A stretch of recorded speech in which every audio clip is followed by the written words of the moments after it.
It's unrealistic. Yes. I don't know, maybe he had some injury and then he just eat and he got healed. Then you should not encourage the consumption of such food items that are detrimental to children's health. Next slide.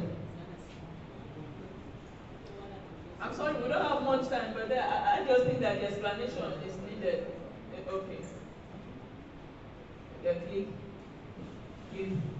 Okay.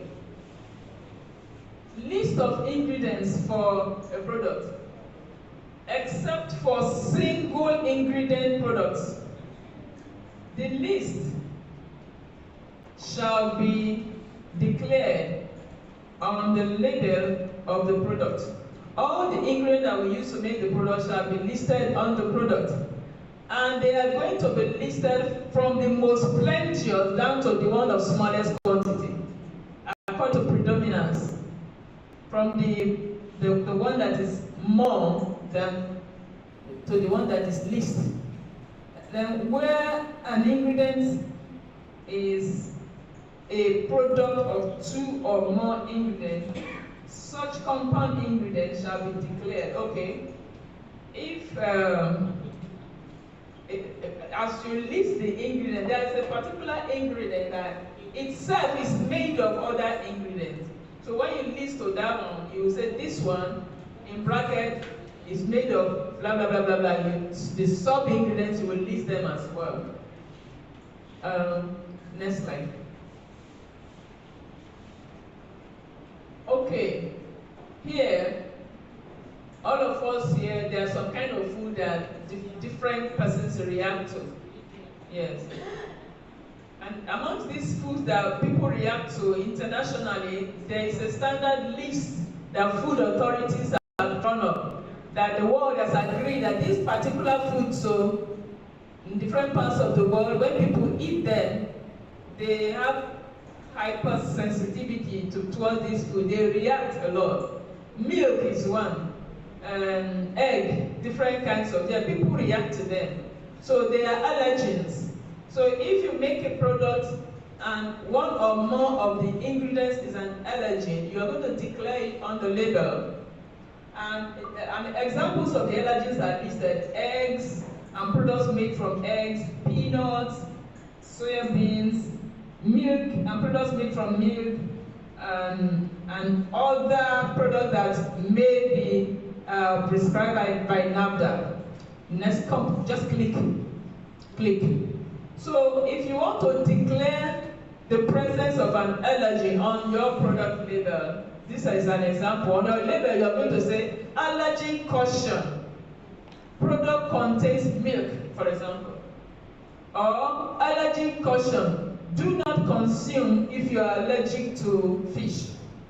So the consumer has to know that it contains an allergy. Next slide. Added water shall be declared in the list of ingredients, except in cases where the water forms part of an ingredient, such as brine. Brine is a concentrated salt solution. Brine syrup broth used in compounding food, and is declared in the list ingredients, water or other volatile ingredients evaporated in the course. Okay, so if you add water to a product, if you use water to make a product, for instance, a liquid product, you are going to declare the water. But for some chemicals, if you add the water and the water forms another a solution, another compound, like the example here, you add water to salt and it forms brine, because they say except where it forms part of an ingredient. Yeah. So if you have brine, is a salt solution that is concentrated. So if you have that solution, it already has water in it, but they call it brine. So if you're adding that brine to make a product, you just declare the brine only. You're not going to talk about the water inside it.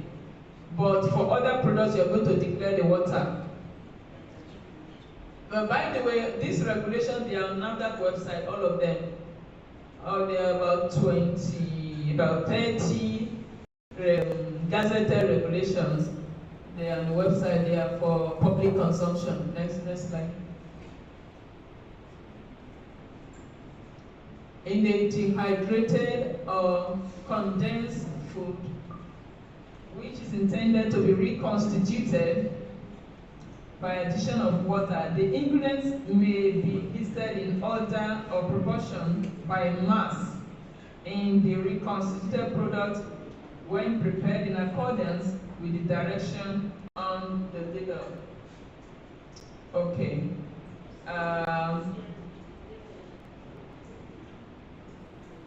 If you have, for instance, a powder product that you need to add water to make a paste and eat, you can say the powder itself so much quantity and the water so much meal. That's what they are saying. Okay. Okay, continue. Okay. Food and food ingredients derived from biotechnology. Okay, genetically modified foods, they must be declared, that GMOs must be declared on food. Then food additives with respective classes appearing in lists of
if you're not declaring the class name, then you can use the code number, internationally recognized code numbers.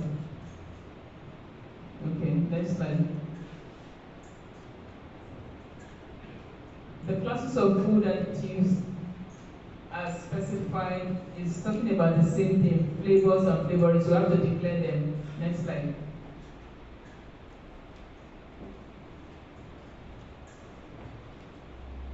Okay, net content of a food.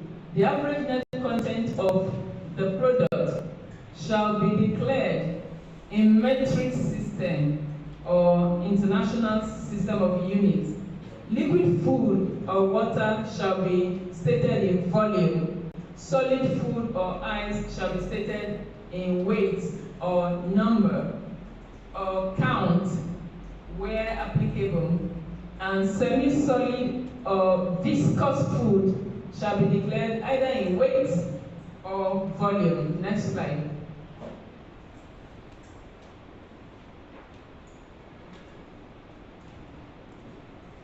Any food packaged in liquid which is normally discarded before consumption shall carry a declaration of the drained weight. Okay, if like some Oyibo food that we see in supermarket, you have some things soaked in water, but when you buy, you pour away the water before you consume. So on the label, this law is saying that after removing the water, what is the net weight? State it.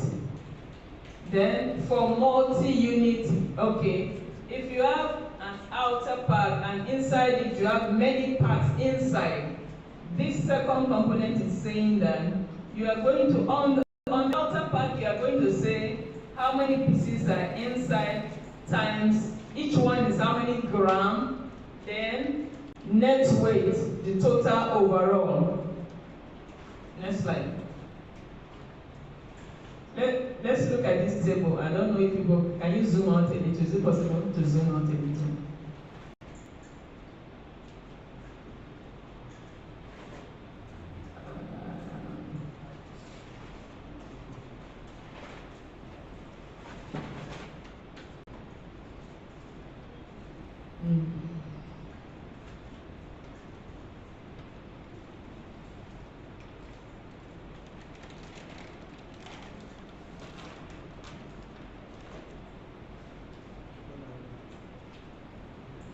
Let's just manage like that.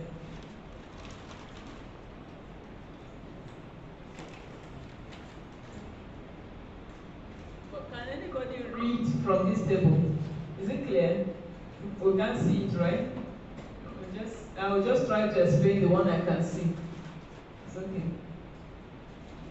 So that you don't scatter your arrangement, just leave it. Just leave it. The table is referring to what I've already explained.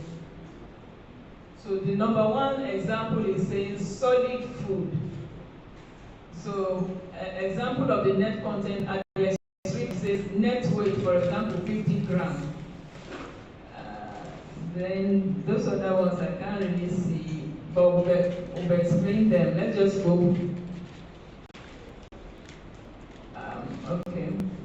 Anyway, there are other types of solid food. For instance, a pack of, or a big jar of seasoning cubes. A big jar of seasoning cubes. On the pack outside, you're going to have 24 cubes times how many grams? So net weight is the overall, that type of thing. That's what they're talking about. Next slide. But for things like a thick liquid, honey, some kind of yogurt, you can state it in gram or meal. Yes. Next slide.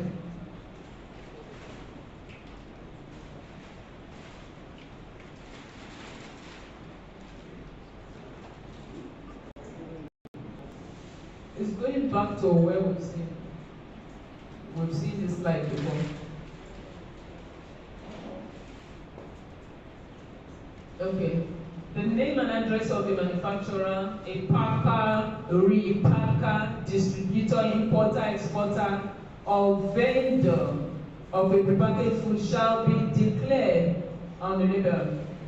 Where the prepackaged food is not manufactured by the person or company whose name appears on the label, the name shall be qualified with manufactured for or packed for. For instance, Mr. A wants to register a product with NAFDAC. He doesn't have a factory. They approach somebody that has a factory, Mr. B. So they enter into contract manufacturing agreement. B produces for A, but A owns the product. A is the one that registered the product with NAFDAC. So on the product label, A is going to say manufactured by B as so location address, form A as so location address. That's what it's saying, okay?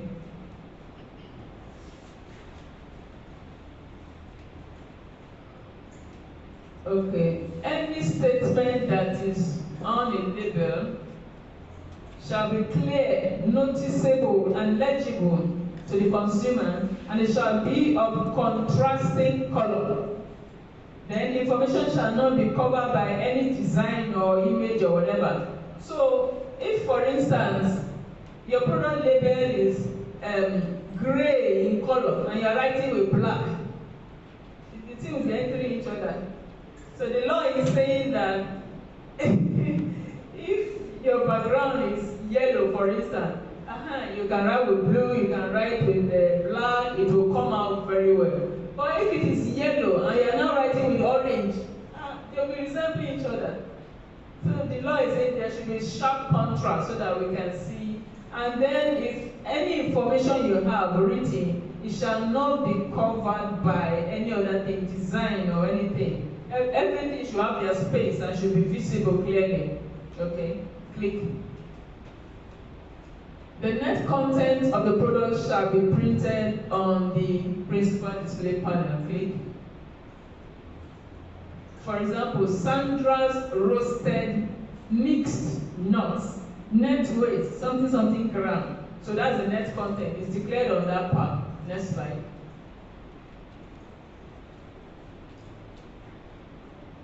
Date marking. Date marking speaks to the day it was manufactured, the day it will expire, and then the batch number. The terms that are expected to be used are best before date, best quality before date, used by, or expiry date. So generally, the ones that are used more often are best before date. Best before date. But if you have some sensitive products, maybe like yogurt and some high-risk products, you have to be specific. You can say expiry date. So beyond this date, please, I'm not responsible. So you can state the expiry date. That one is specific. And some others, you can say used by 15th of this. Beyond that, I'm not liable. Then the date is declared by putting GG and month and year. And that's especially our Nigerian system. The law even talks about this other American system. Personally, I don't like it. The one they first write months. It will confuse us. We grew up with date and month and year. It will be less component. So example, manufacturing date 14/10/2023, best before date. See, the manufacturing date says 14. The best before date says 13. You know that? If, for instance, you make a product on January 1 and the shelf life is 1 year, 1 year that starts from January 1 ends when? 31st. You see that sense? A year, 1 year starting January 1, the year ends 31st. It's not first again. So that's the concept. So the product was made on the 14th of October. The following year, it expires on the 13th of October. This is talking about a product that has a shelf life of 1 year. But for batch number, every company designs their batch number. It's what they want to, the way they want to coin it, they coin it. Some people use the date, some people use date and time that they manufacture, some people use how their sheets are arranged. Next slide.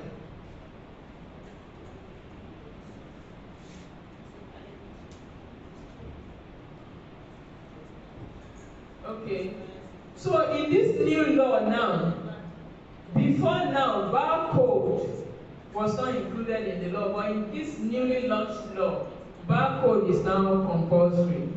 Barcode is that coded in that image of vertical bar that has encrypted information, has all the product details for traceability. And of course, it is good for Nigeria because products can easily fly across borders. But without barcode, the product just lands somewhere, and then all this physical handling will not really help us. Then, however, an indication of the best before date or best quality before. They're saying best before date may not be required for the following products. There are some products that are exempted. You don't need to state their best before date. Let's see the list. Next slide. So if you're doing, just click all of them. Yeah. Okay, go. One more, I think. One more. Okay. So things like fresh fruits and vegetables, including tubers, which have not been peeled, cut, or similarly treated. Alcoholic beverages that have at least 10% of alcohol in volume, they don't need best before date. And all these bakery foods that you make today, you eat today, latest tomorrow you eat, it doesn't need best before date. The vinegar doesn't need best before date. Non-iodized salt doesn't need best before date. Non-fortified solid sugar, according to this law, not me talk, I'm just reading what the law says, doesn't need best before date. So next slide. These are still other. There must be storage conditions stated on the label. There must be batch number. There must be provision. When you newly come in, you're applying to register a product, you design your label, there will be provision for NAFDAC registration number, and the way you make provision for it, you say NAFDAC Reg NO. Then there's no information in front of it because it hasn't been assigned a NAFDAC number. But that's the provision. You say NAFDAC Reg NO dot. You leave it there. Eventually, when you get the NAFDAC number, begin to print it there. Then the language on a product. Nigeria, we are Anglophone in Nigeria. The labeling language must be English. You can decide to add any other language that you want to add, but what they are gravitating towards gradually is because of this free trade, African continental free trade stuff. What they are beginning to think about is that when you put English on your product, you can also think of French and all these other languages that are in this our sub-region. You can think of one or two more to put on your product. But basically, English is constant K. If you want to put local language, Hausa, Igbo, something, fine. So, but English must be there. English is the basic language on the label. So you can think of one local language of your choice, and you can think of one sub-regional language of your choice. It should be accepted. Then direction for use is important. It must be on the product. Which example? For instance, you make a snack, unripe plantain chips. Direction for use is just eat a snack. But if you make gari jabu, for instance, I'm going to explain the direction for use as drinking gari and direction for use as swallow. So you explain that there's some products when people make them, they use them for quite a number of things. Maybe 4 things. So when you say direction for use, for my man, for akara, for maybe soup technique or whatever, you explain that. We'll look at the information together and make it simpler for the public to understand. Next slide. Yes. So this nutritional is also is being made compulsory just newly now in this new law. Before now, if you bring your nutritional information, NAFDAC will only cross-check in the lab. So we used to advise them when they put nutritional information panel, what was happening was that they don't know how to derive the information on the panel. They just go. But not that now, when the product now goes to lab, is carbohydrate is how many grams. They will use reagents, analyze everything, and I can assure you, fail in the lab. So when they bring like that, did you do analysis to arrive at this, or did you get standard information from some standard authority? If not, remove it. But now it's been made mandatory that there must be nutritional information panel on every product. And in the regulation document itself, if you read this segment, there are some key information they are provided. So later you can refer to the regulation. There are some key information they provided about carbohydrate, about fats, about all of these. Some specific values are there to guide people. So any nutritional claim shall be justified expressly on the label, on that nutritional information. But this is an example of a nutritional information panel. For this middle statement I'm reading, I want to explain it. That one that is white. For instance, somebody can make a product, some kind of flour for swallow, and it will say rich in fiber. Rich in fiber. Maybe the plant he makes it from, different varieties of that plant have particular value of fiber. But his own, maybe the region where it is planted or farmed makes it have higher quantity of fiber. So because of that, he now has the authority to say high in fiber. And if you're saying high in fiber, in this nutritional stuff, NAFDAC will look at the fiber value and see that truly your own is like 2 units higher than the general value. So that's that white statement that they are saying any nutritional claim shall be justified immediately on that nutritional table. And then NAFDAC may, in appropriate cases, prescribe exceptions for this nutritional wahala. Next slide. Click. Okay, click. So this nutritional thing they are talking about, that must be on products. But NAFDAC is saying, these ones, the law will not mandate you to put nutritional information on these categories of products. For example, single ingredient foods, excluding fats and oils, spices, herbs. You don't need to put nutritional information. That's what the law is saying.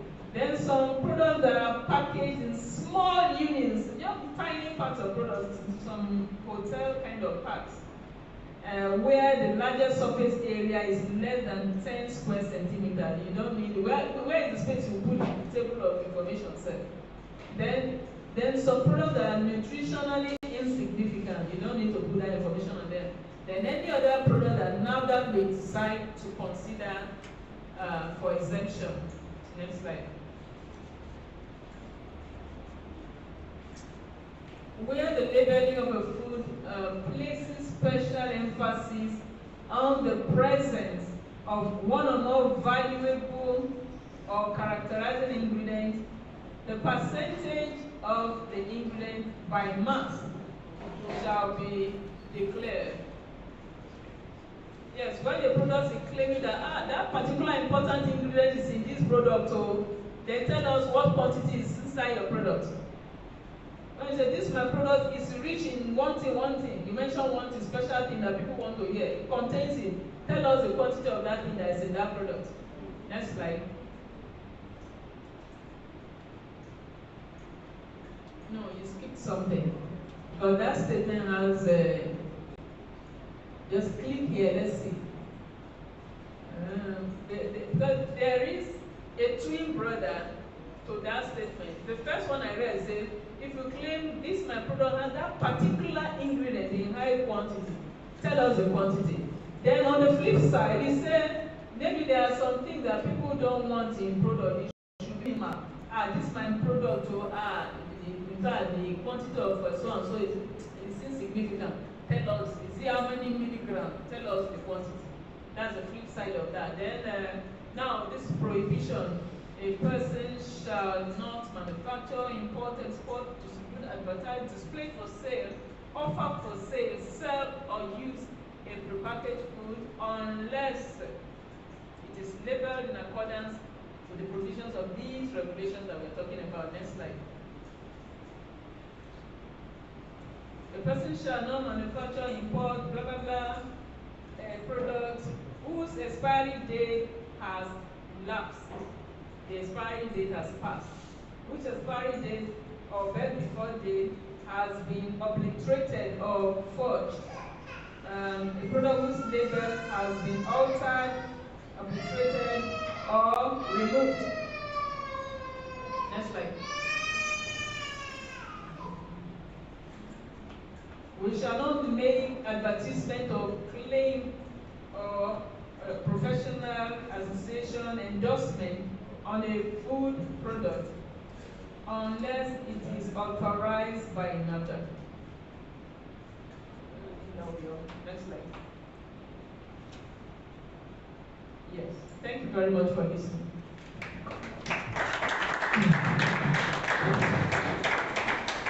I think you will do more better than that. So we are prepared a 20-minute speech to all presentation. But there are some who are going to give exceptional protocol. The reason why I allowed NAFDAC to do more.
With us on the platform, because after today we are going to set up the WhatsApp group and also give you details of our Telegram to take the conversation from there. So on fishery, I don't know if you have any question to ask. I think somebody wrote down a question. Is the man still around? On fishery. He said he's an engineer on fishery. Okay, mommy wants to take the floor first. I think your mic is still with you? Okay. You can sit on. Okay. So the question I want to ask is from a seriously layman point of view, because I don't know anything about fisheries. From observation, if I see fish farmers, I see catfish everywhere.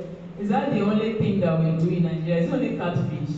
Or what are the other types of fish that we do? Okay. Any other question? Sorry, we'll just take one more.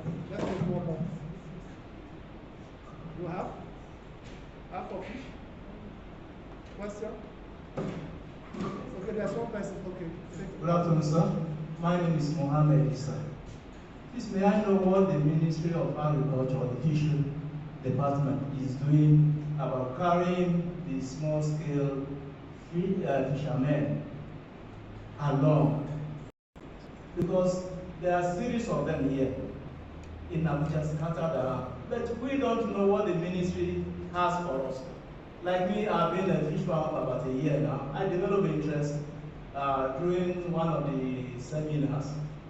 From then, I've been doing it. But over time, I ran short of money, nowhere to go, so I stopped. Is there anything the government is doing at carrying us along? Since, like what you said the majority of fish farmers are the small-scale farmers. Okay. Thank you, sir. Okay, take the third one and we are done.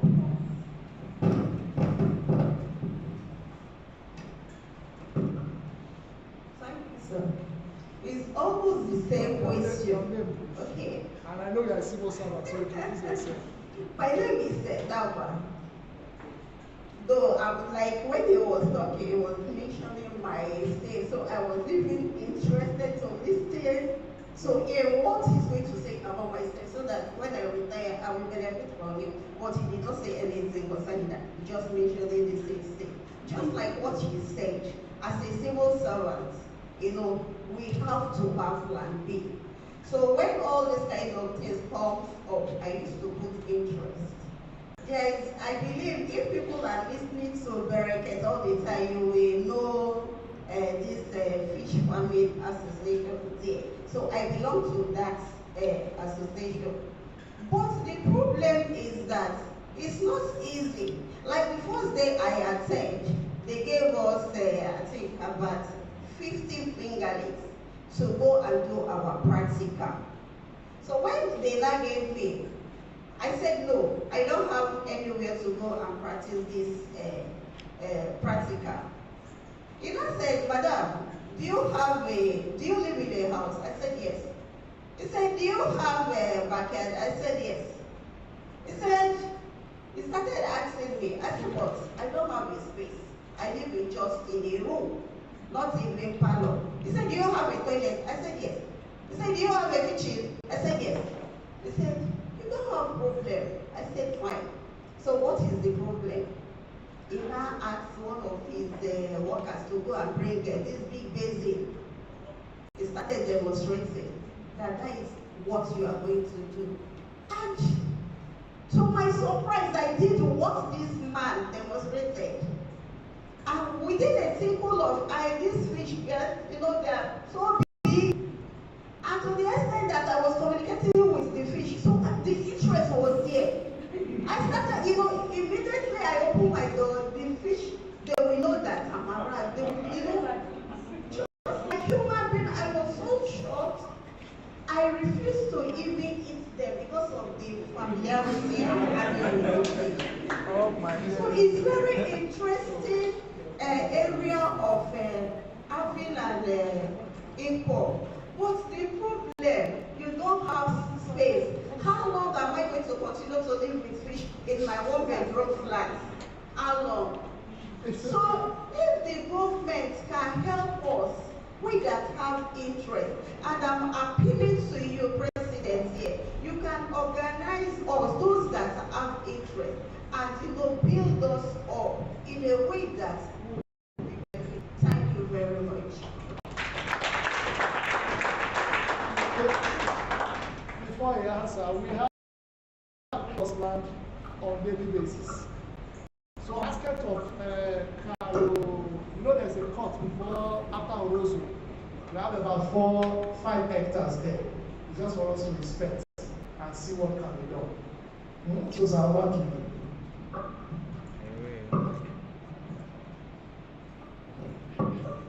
Yeah, thank you for all these questions. Let me go to the first one, Madam. On is it only catfish? You see, we must start from somewhere. For catfish, we have succeeded in catfish. I told you, Nigeria is the second next to Egypt. In catfish, all over. The only problem we have in catfish now, how do we add value to it? Added value for exports. Because that is the engine. If you travel outside the country, Africans are all over. And they like delicacies, smoked fish. So catfish is the engine to go. But you see, in Nigeria, for now, We have about 5 certified farms that we can use for export of catfish. Because they are so serious about catfish export because of the manner at which we grow catfish. The pesticides, the hormones, and other things we do. So what the government is doing now is that we want to do what we call residue monitoring plan for us to also monitor in terms of documentation. You know, because they're very important for you to have documentation, what the feeds are using to feed your catfish, things like that. By the time we get everything right, then we can be exporting aquaculture products for export. But for now, what we are exporting is fish from the marine. We've gotten it right from fish from the marine. We don't have anything like pollutions or hormones and crocodile. So our fish from the marine can be exported. Fish like croaker, shiny nose, barracudas, you can smoke and export as far as we know the source. So that one is clear. Now other fish that can also be cultured, tilapia. Tilapia, you can culture tilapia. And now, you know, because tilapia does not go to a very big size, you know, like people like big. So now we have what sex reversal, where if you go into it, you can grow your tilapia to table size grams. Then you can also go into what we call the common carp. Common carp can also be cultured. Then even Ejalson, like this Secretis nigodritatis, can also be cultured. Then China obscura, snakehead, can also be cultured. You can also culture what we call other brands of even oyster shells. You can go into oyster shells. You can go into periwinkles. These are things that you can also culture for exports. Now let me go to your question on artisanal. You say we should carry you along. As I said, if you look at my slide there, we have cooperatives. We give inputs like canoes, nets, floats, and what have you. So all you need to do is identify yourself. You know, form yourself into cooperatives, and then you approach the ministry. We get where your locations are, and then we have interventions. So when there are interventions for inputs like outboard engines, floats, you know, nets, then you can also get accepted. You must be identified, just like we are saying. We can't just not give you because we want to give. You must identify like a cooperative and what have you. So that is how we can benefit from government. Then Madam talking about yes.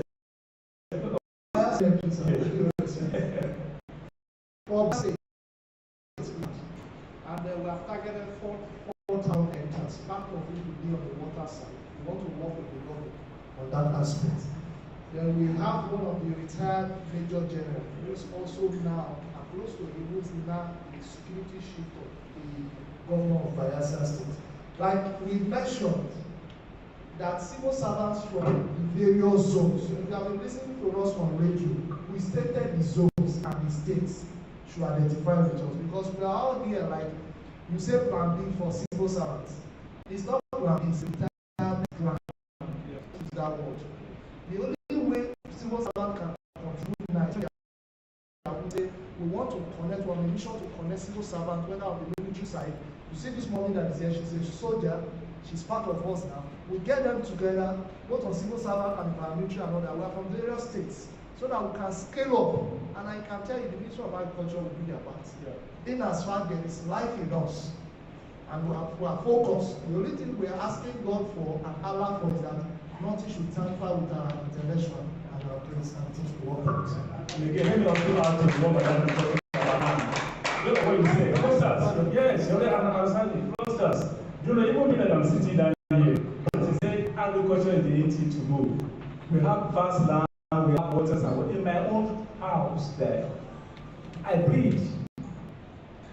I can breed, and that is another time. That is hatchery. If you can learn how to breed, I'm telling you, you make your money.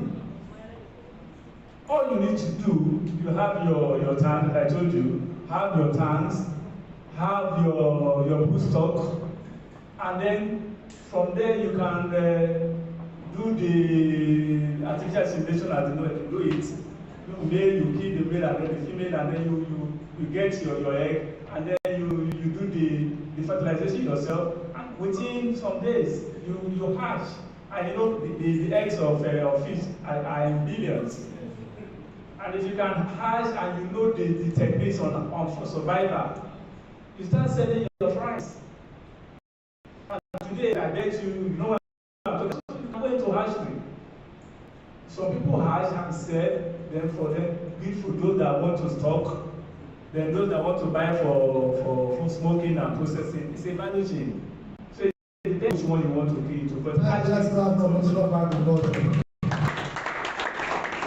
You see, we are going to work as a team. But for the government to even deliver on their promises, the masses, are we ready?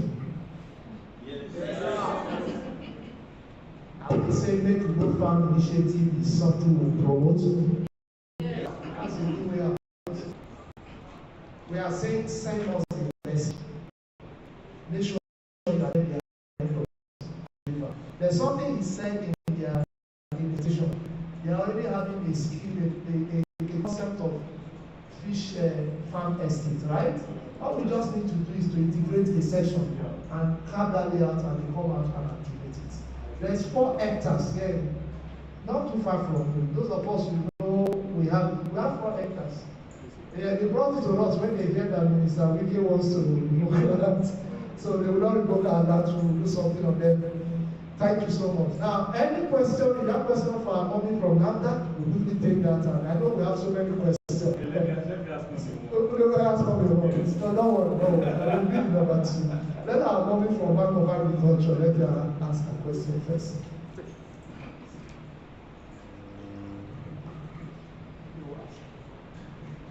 Good day, everyone. I want to ask a question concerning expiry date of products. Some say that there are some products after maybe 3 months of the expiration period that is written on the product, that the product you can still take it. Like, let me be specific. Swallow, like Semovita. I think the expiry date on Semovita used to be like 6 months or 9 months thereabout. That after it has expired, like 9 months, that for the next 3 months, it's still eatable. Is there any products like that? That's my question.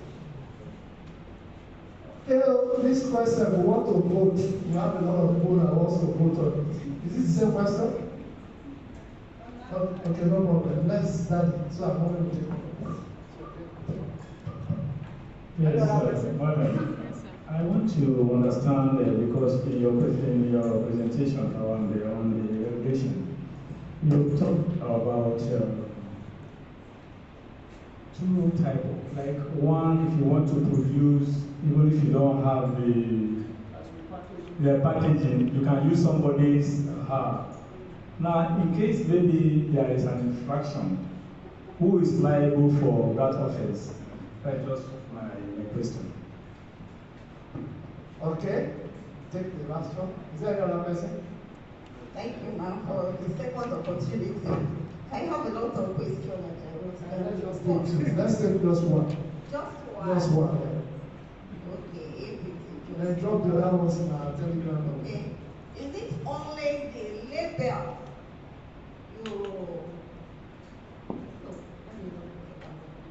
how often the NAFDAC monitor the product that they verified?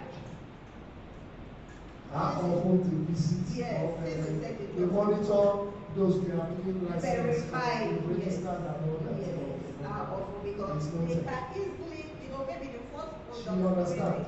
She understand. Just like someone on radio when we're talking about food poisoning, he told us, he called on live radio and said there's a bakery in Kuji that when they are packaging the bread and all that, poo and saliva who listen to us on radio? They listen to us on radio. So we are getting information. So the radio program is something that will continue. And as we are getting information, now that we also get details. On that radio program, we get details on health issues, we get details on security. That's what we pay here. We pay code and all that, we'll get security details. And once we get details like that, we send to the defense center and they activate. So let's take that one and then move on. Packaging.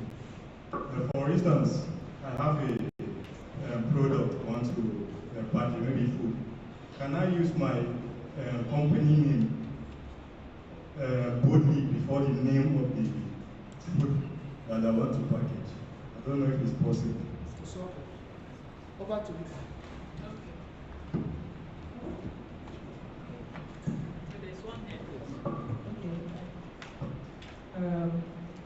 So talk about expiry date. Okay. For any product, whether food or any other regulated product, once the expiry date has elapsed, you're not expected to buy it, you're not expected to use it. The only thing you can do if you find such in a store or shop, you can quickly alert NAFDAC. So we can't mop them up because there is a wisdom, product that you see carrying expiry, that date didn't fall from heaven. The date came from shelf life studies that have been done and documented, established. That is the maximum period the product can last, and then the value the quality must have deteriorated. Or some undergo with the effect of some atmospheric factor, they begin to change into something else. So once there is expiry date on the product, don't consume at all. If they dash you, tell the person, I'm so grateful, thank you, God bless you, but please kindly take it back. Don't. Excuse me. Yeah. Yes, sir. We have so many questions online. Yes, and on behalf of lots of supermarkets, okay, I would like to say that you are right. You are completely right. You are not denying that. But sometimes, as a customer, will it not be advisable to call the attention of the shop attendant? This your product has expired. Because by the remove it, by the time you are calling NAFDAC, definitely NAFDAC is hammering on that stuff. Please, handle. Okay, let me come in then. You should withdraw your hand a little bit. It is when it passes that stage. I'm coming. I understand what you have said. You see, over time, we've come across different kinds of scenarios. Big hotels in this town, I will not call any name, big hotels, 99-star hotels. Food will expire. They will expire. Either they revalidate by changing the date. Something is growing mold. They will prepare it. The public will eat it, but they themselves won't eat it. So the best thing is for NAFDAC to go just withdrawing it so that we'll stop dying. See, I know how you feel, but when you go inform that person, it's after the money that is going to lose. So what can happen to a person if they have some kind of understanding with the supplier? They should sort themselves out, but not for us to begin to be, and then, madam, they will revalidate it. They will paste another 2 years on top of that date. Now people will buy and be eating and be dying. So which one is better? That is, I'm not just talking from Tales by Moonlight. These are things that have been happening over the years. Okay?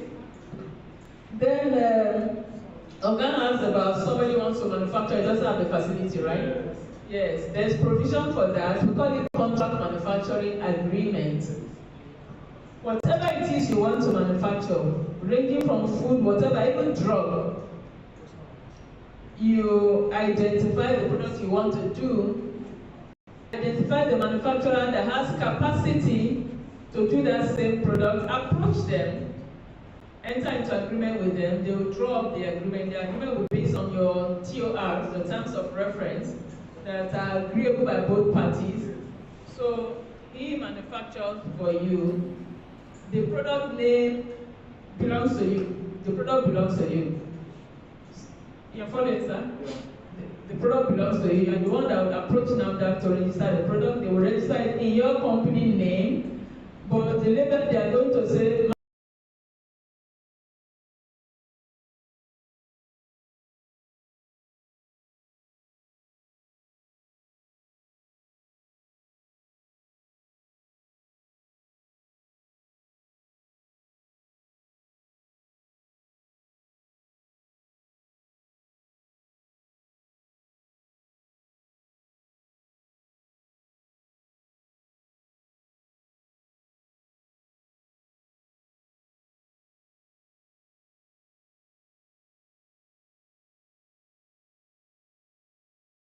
the three triangle kind of thing. Each time something comes up that involves the facility, NAFDAC will go to the facility, but you'll be aware.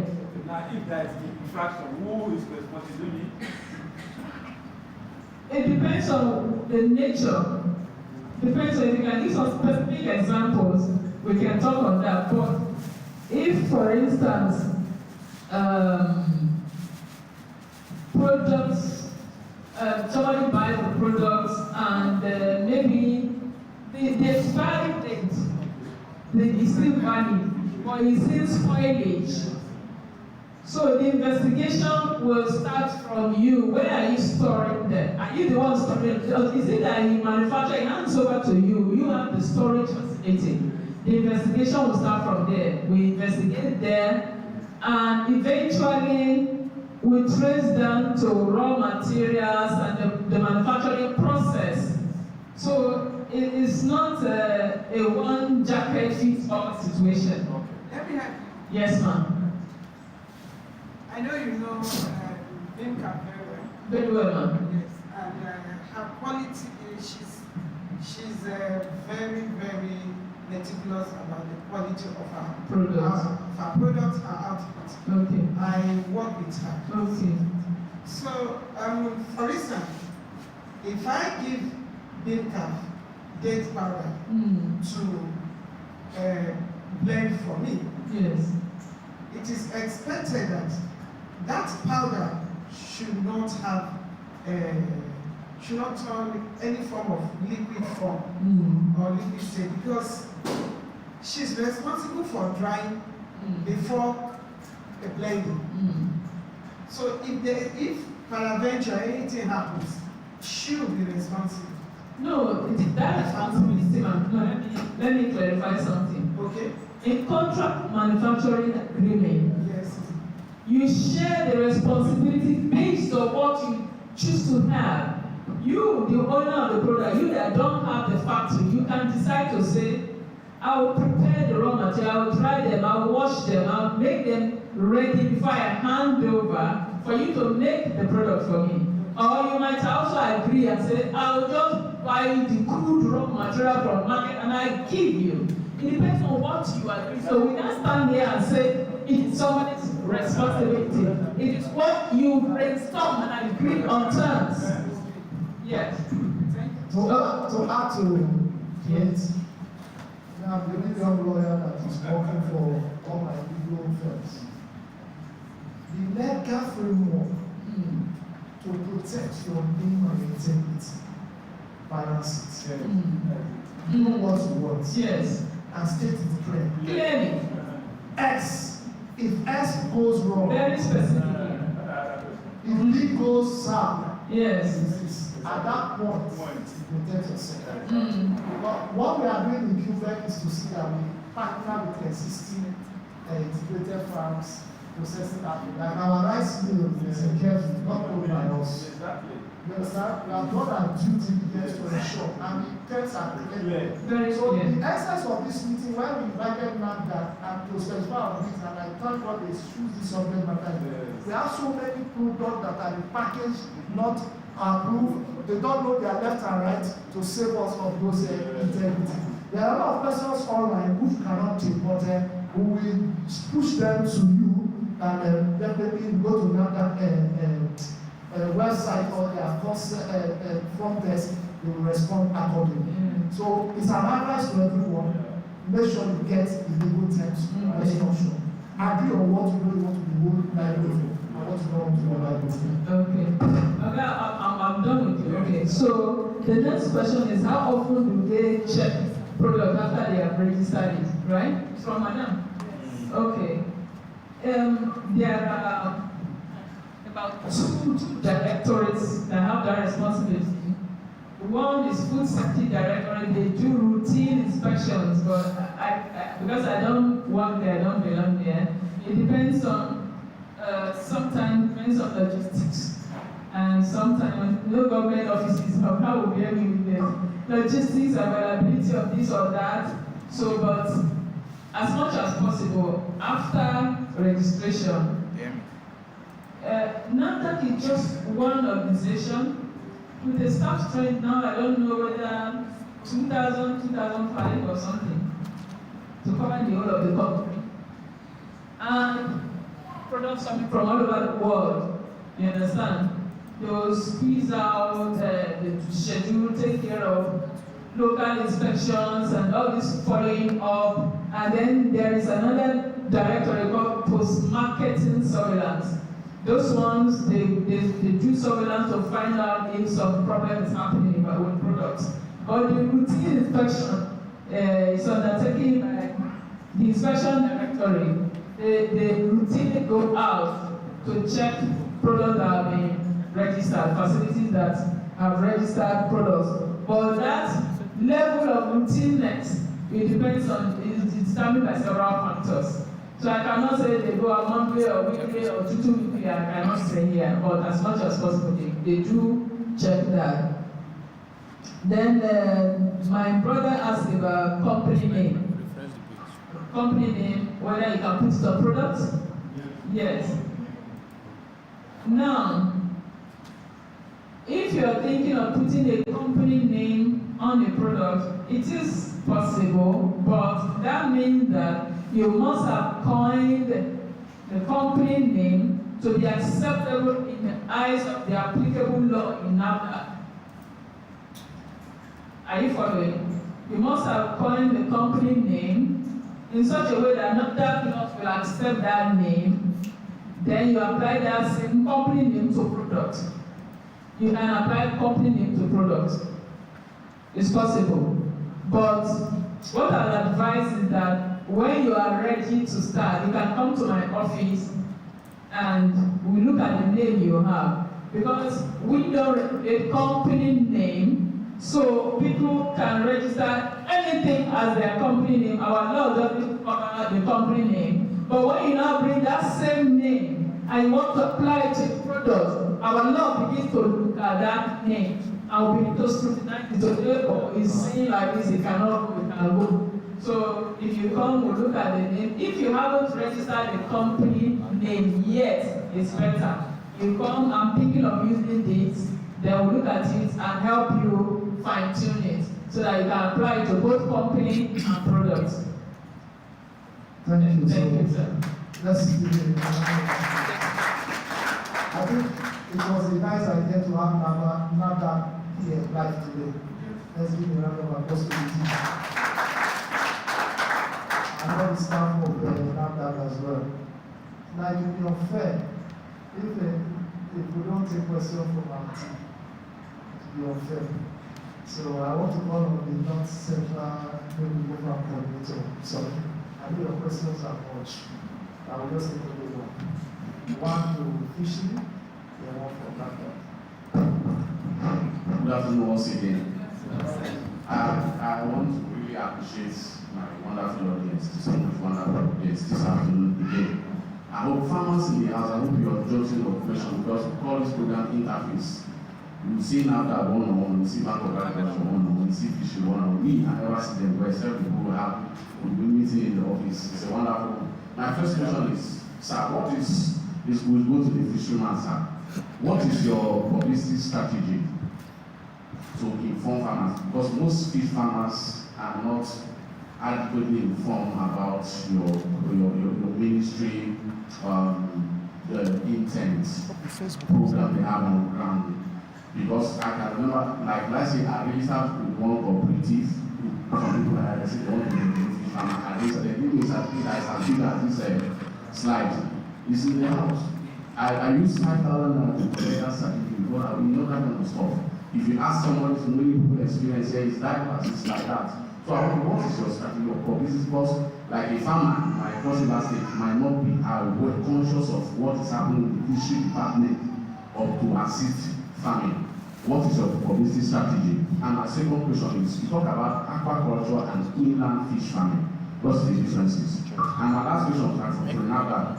Please, sir, you know, I had the experience. There's one day my boss and I spoke on Armed Forces Radio about food poisoning, about palm oil precisely. I got to Saturday night. My wife prepared this mother's rice that is prepared with palm oil and St. Nicholas dry fish. She made that rice for me. The moment I tested it, I know the oil has been tampered with. I refused it and I said, please don't go to that woman again. I want to know. Because me, I'm not a law enforcement agency that will go to a typical street market and begin to deal with one woman that is selling adulterated poisonous palm oil that has been fixed with chemical and all that.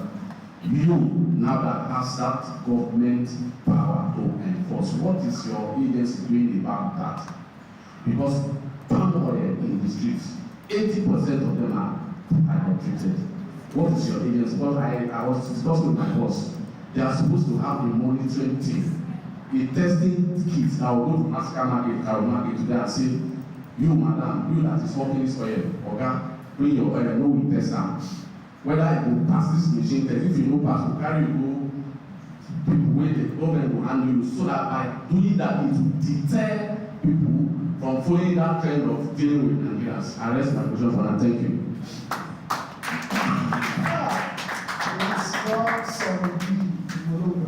So when I learn of something of Armed Forces, yes. So the floor is open, sir. Yes, you know, publicity. As I said, we are a department under the Ministry of Agriculture and Food Security, and our mandate is very stated. So on publicity, the department is open. If you need, and that is where we have the professionals. If you need anything that has to do with fisheries or any activities, just feel free to come to the department. Write to the department, we'll be able to assist you, whatever. That's the way we want to exactly. Short notice and respond. That's half for them. We are not an agency that will have the publicity units. Because everything comes right from the minister, the PAMSEC, and then to the director. You know how the bureaucracy is. But if you need any intervention in any area in fisheries, what you need to do, you write to the department, and we have our professional there that will take it from it. So that's how we go on publicity. And you know one thing about reaching out is on cooperatives. Farmers register cooperatives, and then we work with the cooperatives. We don't work in isolation. But that's the way we can get to the grassroots on all our mandates. So we work on cooperatives and on records. Then on the other question on aquaculture and inland, you know, I told you there are three aspects of fisheries.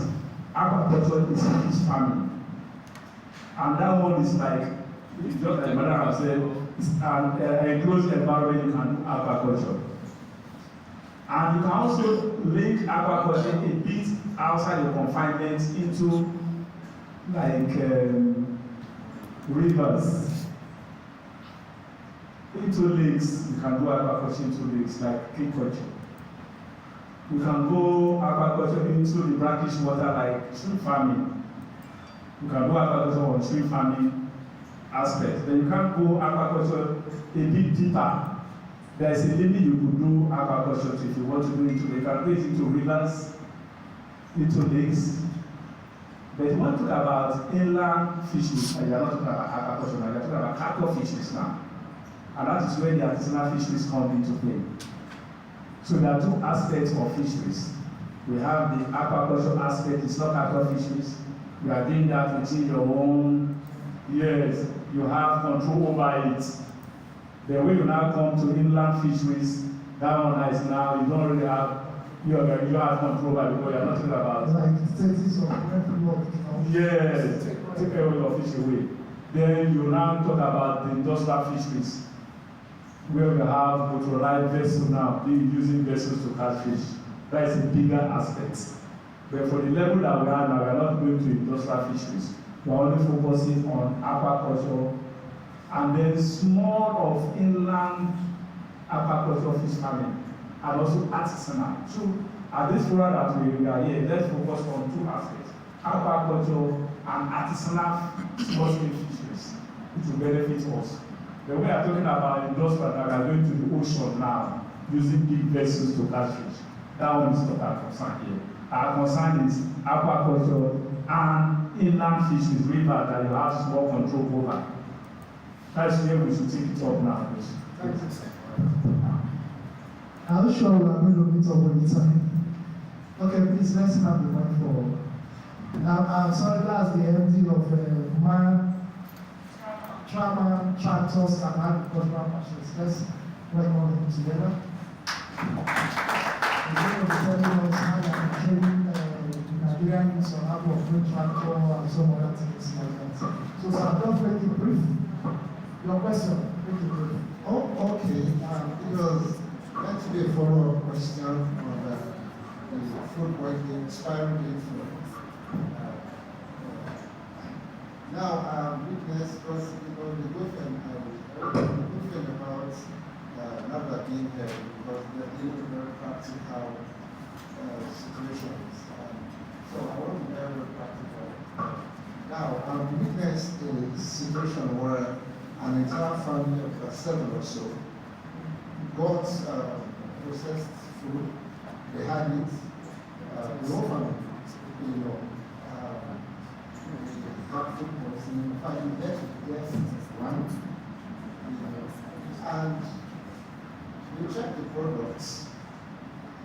And when the matter was being investigated, we checked and found that several other people had bought the same product from their inventory, from their sales record that same day.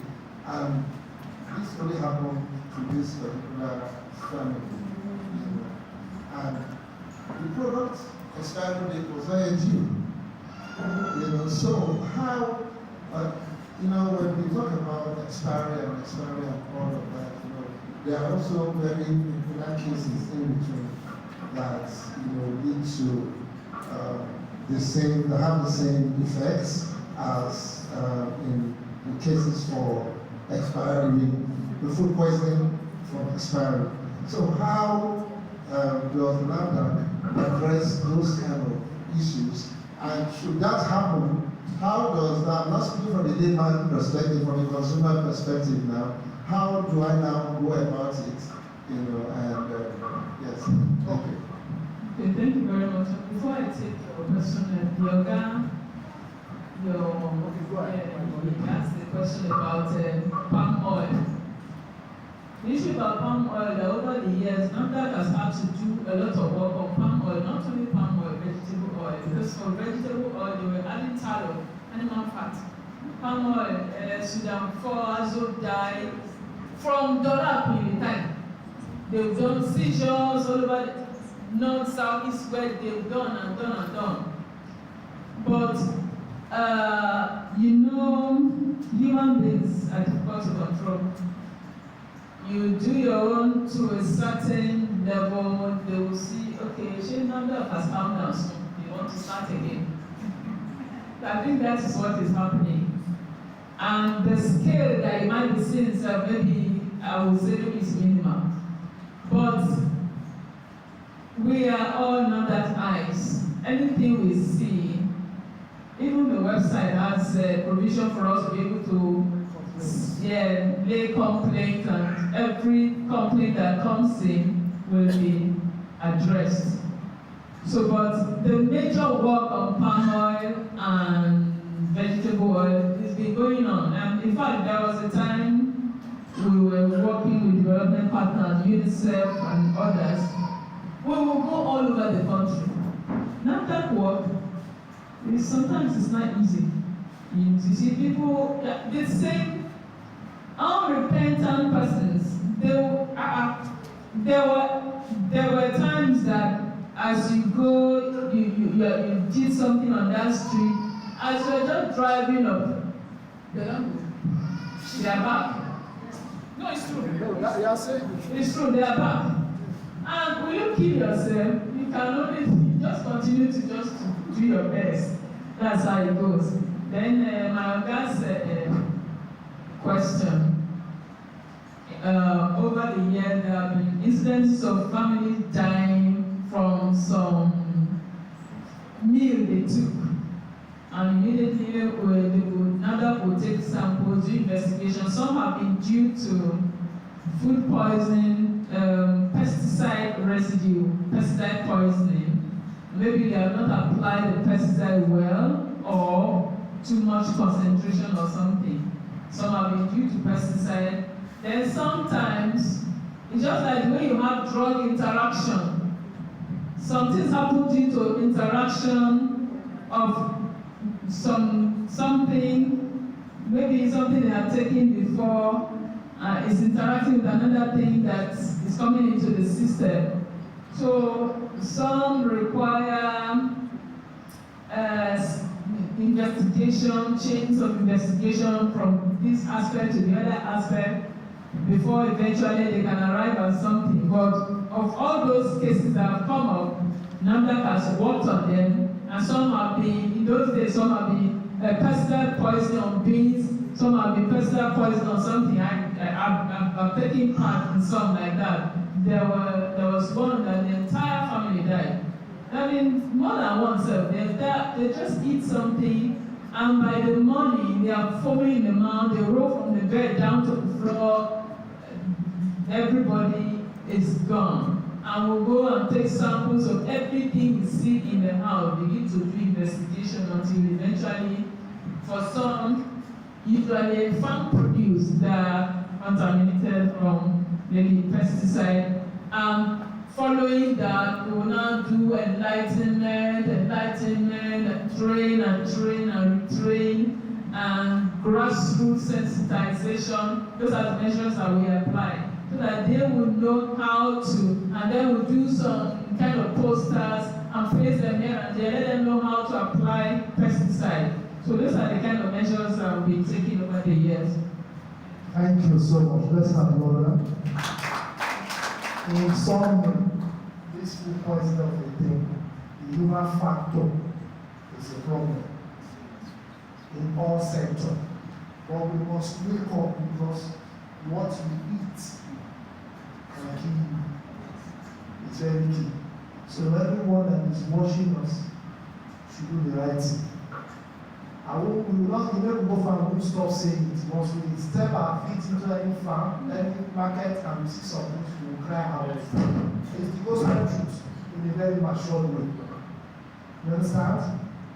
If you are going to be seeing maybe go farm team or QUEBEC team with other form of security in the nearest few months or few years, not because we are trying to be pompous, but because we are out to make sure that things are done in the right way.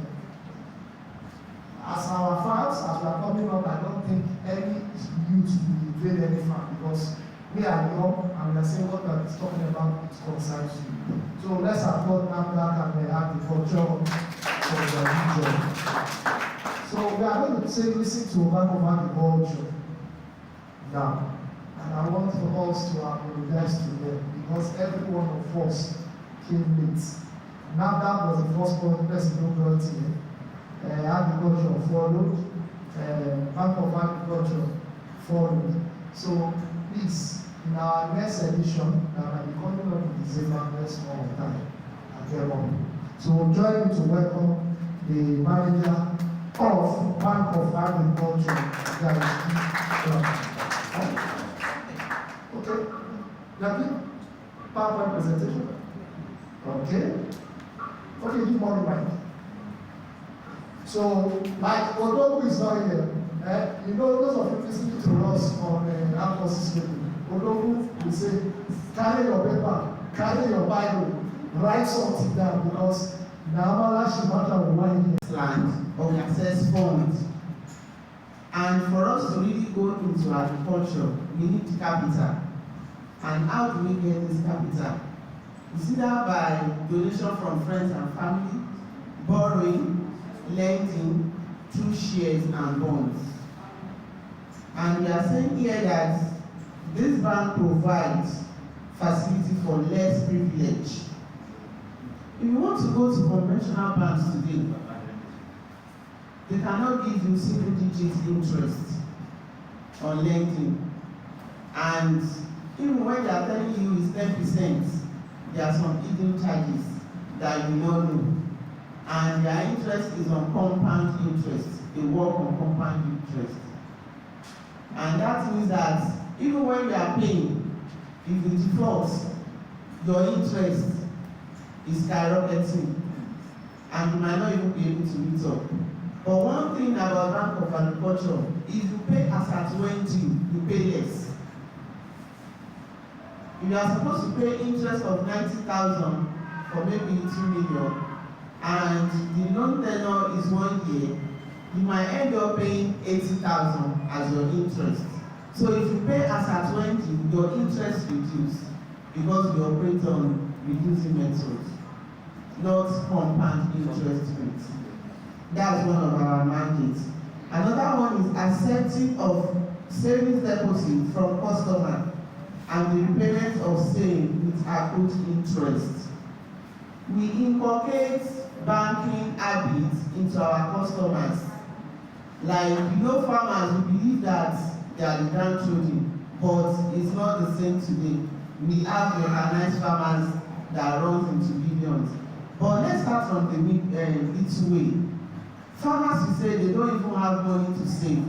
But the little money you have, as low as 1,000, 2,000, you can bank with us. And at the end of it all, we add interest to whatever you have with us. And some of the things that some people, let me say, don't need. Don't wait until when you have money before you bring. From your savings that you have, you can instruct us, give us standing order that at the end of this month, take 20,000 as repayment from my savings. Because I'll be bringing in money, you will not be running at the end of the month that I want to make up with my loan repayment, I want to make up. The little you have in the account, you can take from there with your consent to do the repayment for you. That is one of our mandates. And another one is provision of providing all classes of agricultural loan for farming, livestock, poultry, and fishery. Any type of loan you want to provide, even for non-agri. As you go on, you will see the classification of our loans. Our president talked about formation of cooperative. I was so happy when he said that they have up to like 5,000 cooperative members in Abuja. We encourage such as well. And he said each of them just contributes 45,000 in a year. That means that 3,750 in a month. And if you now calculate that one for 5,000 people, it's a lot of money. We encourage cooperative. It even make our loan. We give out loan to cooperative more than individual because it's easier to recover back. So if you form cooperative like 5 or 10, like the bracket that he talks about, we give, like if you are a cooperative of 10, the first 5 you try you will give to know how faithful you will be and how commitment will be to it. Then after the first 5 are paid back, we now give the others. And as we are going, we increase the amount you are given based on your faithfulness to the loan. So we go to our services now. Like I told you that we encourage savings. So we have individual savings accounts, we have cooperative savings accounts, we have the one we call Liberty Savings Account, we have Micro Enterprise Savings Account, and we have the BOABI, which is BOA Rural Business Initiative Savings. That is our BOABI account. Rural Business Initiative Savings. Our individual account, this account is available for individuals involved in business enterprises, small-scale arable livestock, poultry, fish farming, and micro, small, and medium enterprise. Our corporate savings account, this account is available for cooperatives. Like I've said, it can be cooperative of 5 or 10 or more than. You can even have cooperatives of 50, but you group yourself maybe into 10. Then we have the what we call Liberty Savings Account. It's for only women.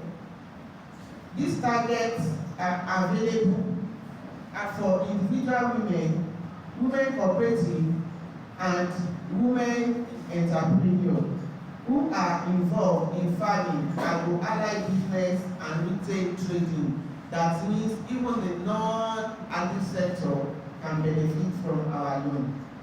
Then what we call MESA, Micro Enterprise Savings Account, for all gender. It can be male, it can be female, it can be youth.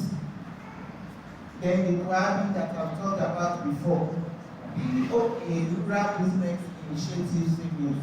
This started bottom of the pyramid in the economy ladder. The account is available for cooperative and individual that want it can't be individual, it's for cooperative. And we have upfront savings, voluntary and monthly compulsory savings. The mode of opening accounts we will skip it because of our time. If you want to open the account, you can come to our branch at Gariki office. That's Gariki Area 2 Shopping Complex. Our office is there. I want to go to the credit products that we have now. The bank provides credit for micro, macro, and medium enterprise. The credits may be accessed by individual, registered cooperative, and societies. Our micro, we give up to 250,000, and the micro is whether agri or non-agri. Non-agri means marketing. If you are marketing products, it might not even be in agri line, maybe clothing or whatever we give loan. That micro is up to 250,000, and that loan is within a year. You must pay back within 1 year, and the interest rate is friendly. Then we have cooperative family feeding program. Then we have Operation Feed Yourself. I do have a friend sometimes. She have this ugu, we all know who live in her compound, and she just put it there. She's from her island because they like ugu in all their food. Neighbors used to go there and fetch. So he said one day, our house just said that, maybe we can be selling this thing. That the first one they sold, it was 15,000 that they realized from it. So she now expanded it. What am I saying? Operation Feed Yourself. You can have a small farm at the back of the house. You might need like just 30 or 50,000 to cultivate it. We are at service. We give it to you, but you must pay back within the stipulated time. Then we have commercial agricultural products. We have women and youth products. That is youth agricultural revolution in Nigeria. We call it YAN. That YAN we can give up to 1 million. Then we have women in agriculture and enterprise. We can give up to 1 million in that one too. Then our QUEBEC products, we start from maybe 50, 100, and continue to graduate as payback. And that one is for a period of 5 months. If you don't default, you pay back within 5 months as a cooperative, then we step it up for you and you go on and on like that. Then we have what we call collaboration. If you are going to go into anything with QUEBEC, it's going to be collaboration. We because they are the one that we introduce the cooperative we have to us, and they are the one that we guarantee them. And our collaboration loans recovery must be 100%, no defaults. So to go to requirements for accessing our loan now, for macro loan, you must be our customer. That is, you must have a savings account with us. Then you access our application form, you complete it, submit it. Then you must have mandatory minimum savings in your account. Depends on the amount you are aiming to collect from us. Then you must have 2 reputable guarantors. The president talked about BVN before. There is provision for bank verification number. You must have your BVN printout. Then micro business undertaking should be economically viable. That is, whatever products you are seeking the loan for must be viable. It's not the one that you collect and say, I didn't know this is how it should be. Like you said that, okay, maybe I didn't say that one. We give capacity building lectures to our loanees, prospective loanees. That is enlightenment on what you want to go for. Not that you want to go for a product that's supposed to be in dry season and you want to apply for it in rainy season, or the product that will do well in rainy season and you want to apply for it in dry season. We will enlighten you that this is not the season for this product.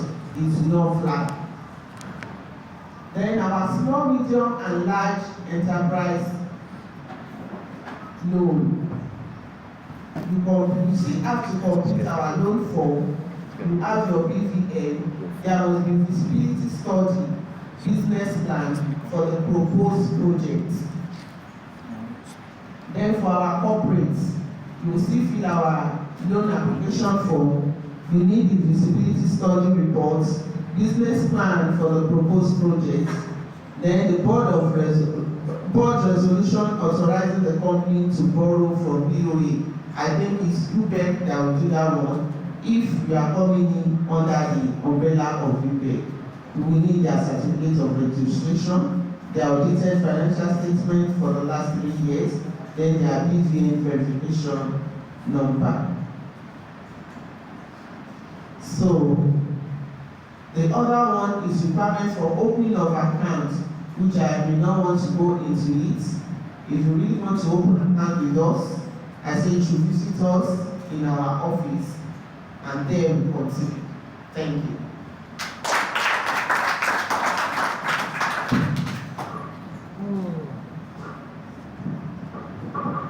You now know that Bank of Agriculture they are existing, have you? Have you? Yes. But even before you knew, I'm aware.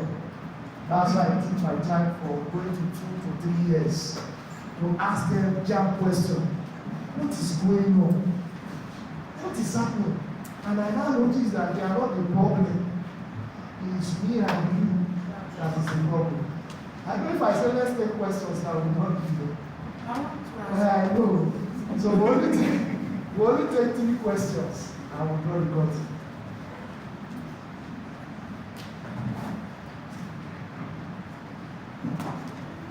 Good afternoon, everyone. Madam,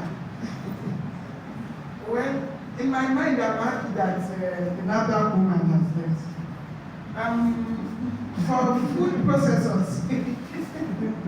For food processors, like us, the major problem we have before we talk of going in to do NAFDAC registration and meeting up with so many regulatory bodies agenda is machineries and structure. Most times, thank God we're Nigerians, we have our raw materials, we know where we get our raw materials, and we go for them at the cheapest rates. But particularly we have issue of machineries and structure. And to God be the glory, due to collaborative activities like QUEBEC and other organizations, we have access mostly to grants which give us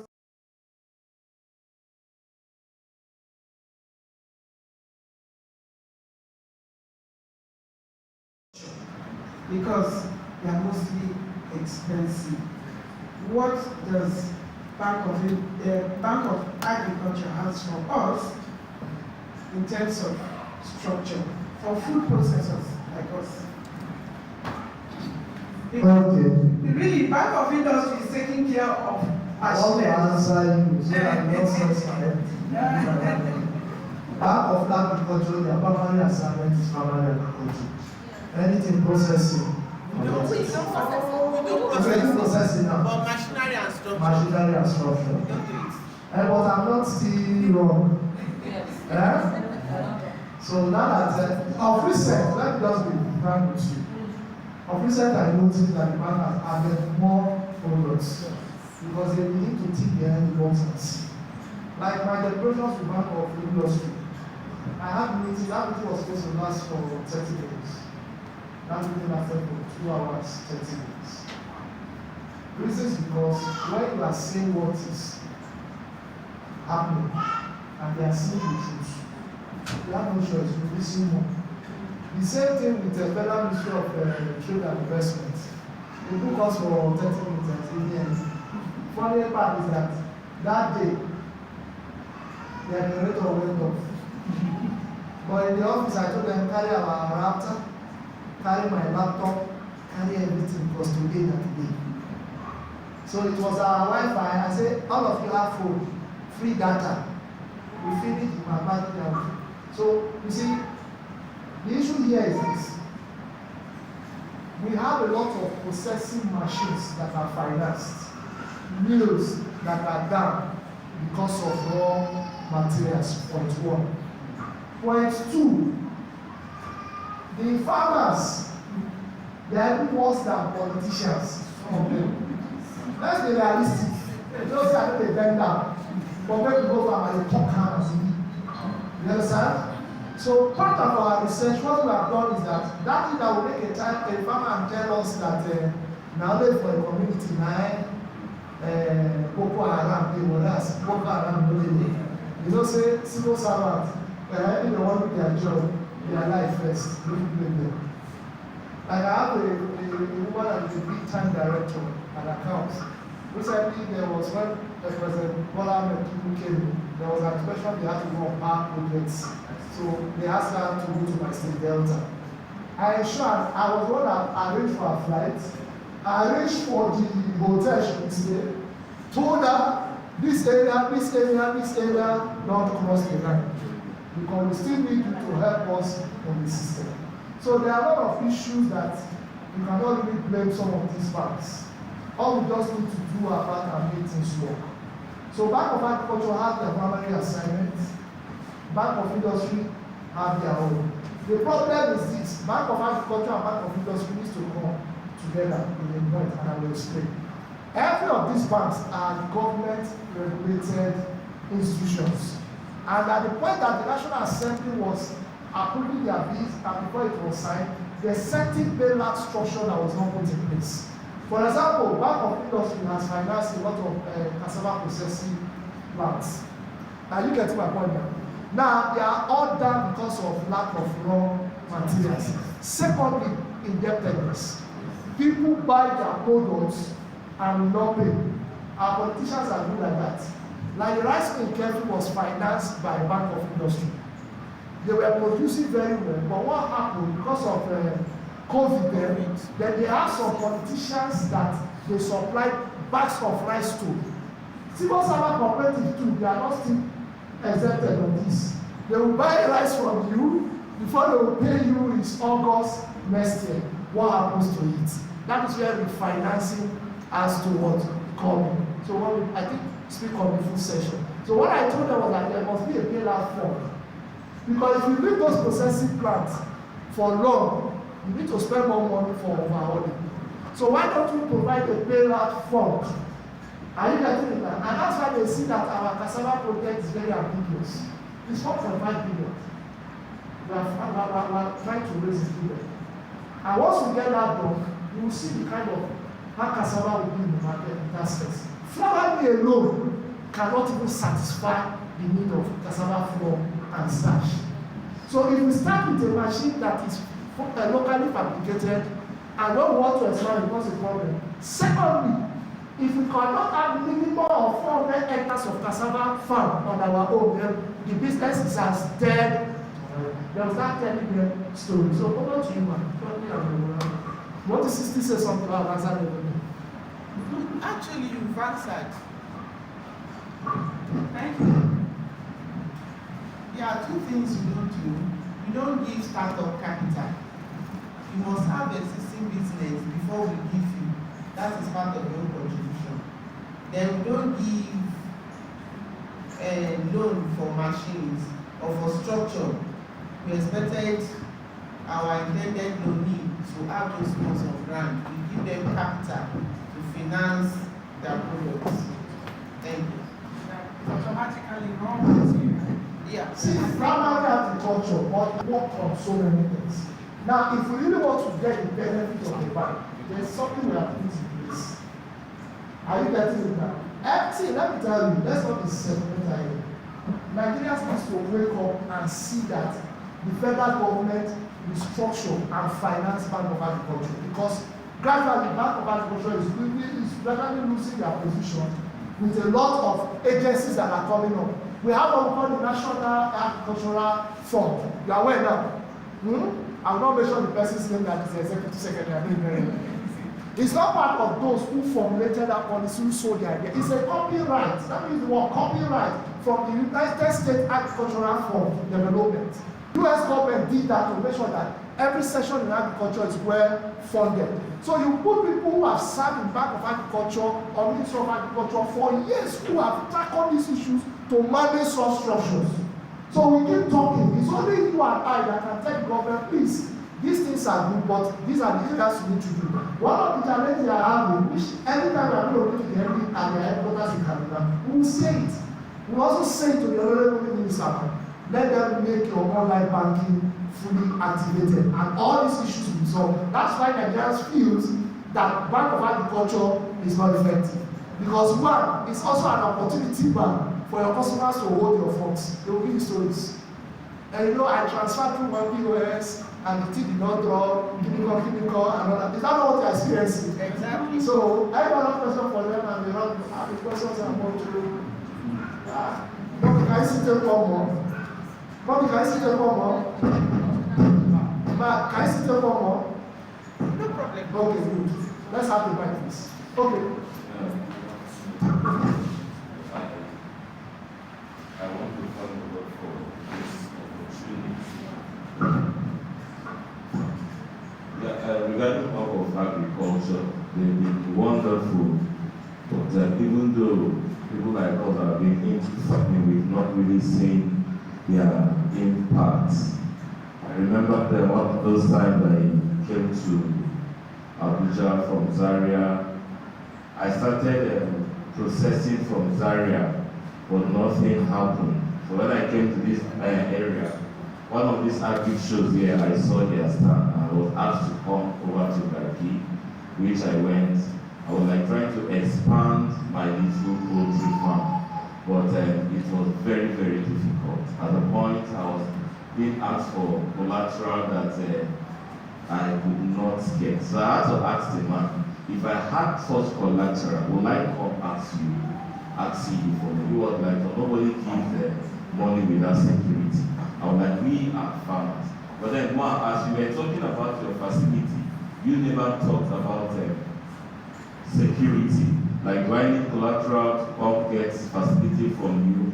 Or is it until I come to Garki, you now tell me we actually kept the aspect of the security aside? But then, if you look at it now, one of the problems of agriculture in this country, Bank of Agriculture don't really give facility to the genuine farmers. They give it to portfolio farmers. People that just come with big cars, big tummies, with big folders, files, and they give them money. But whereas because if you look at it now, who are the persons, the people that actually feed the nation? They are small scale farmers. I'm of the poultry sector. How many commercial poultry farmers do you have? We have one somewhere in Kuchikau here, but there they have everything. This Indian standard, they have their sponsor line, but it has been shut down. But then the people that sustain this industry are the small scale farmers. How do you encourage them? We have been through a lot. Like in the last 8 years, and even now, we are even suffering. A couple of days back, I was just going through the news, and I was like, the federal government had lifted some bans on some products. I was like, and one of these products is maize. Another is poultry product, dairy product. Now, by the time you bring all these things, how do they survive? How will the local farmer now survive? So these are all the things my colleague just came, who told me about QUEBEC, and I've been talking to Mr. Martin for a couple of days now. He has known me for like close to 9 years now, where we work together. I have passion for agriculture. I have passion for what I am doing. But then the encouragement is not there. I have actually tried to grow my business from like 500 to 1,000 to 1,500 broilers. But I am suffocating because if you look at raw material, it's on the high side. Maize cannot be accessed. Soybeans cannot be accessed. So, and the issue of insecurity for farmers is equally there. Nobody wants to go into the farm and you now get your head beheaded. So, though I came late to this program, but then part of agriculture, you need to actually help small scale farmers. If we need security to access any facilities, tell us now, from this category to this category of loan facility you want to access, this is the kind of security you need. If it's something I will need to put in more effort to get some security, I will now go ahead and do. But if it's not, I'll just okay, day your day, I take my day. Thank you very much. I wanted to respond, but I know the house will not allow me, so I'm not the house. Thank you very much, sir. Sorry for not mentioning the collateral. Like I said that our small loans, we need guarantors. But for the big loans from 5 million, we need collateral. Everybody wants to remain in business. If you are giving it out like 250, 500, you're giving a lot of people loan in Abuja that will relocate. And you won't see them again. That's it. It's as bad as that. Some say they demolish their structure and they need to pack out of Abuja. Some we have to run after their guarantors. And some will even say that you just use them, they need guarantee. So we have to tie all the ends. So from 5 million, we need security. And the security, if you pay back, is yours. So you cannot say that, how much do I need, and they say I should come and be giving you security.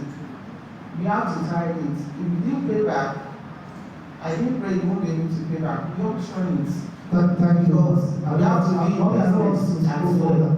I don't want to go further. Thank you very much. Let me talk to one. As far as to that COVID-19 that we brought for over 50 Nigerians, are they faithful? Are they faithful? Let's talk now. As far as the COVID-19 law, we are not faithful. So the best, and that's why I keep crying and shouting on radio online, that the banks should now work with cooperatives, not all, the ones that are doing things to create a solution and take off the stress from them.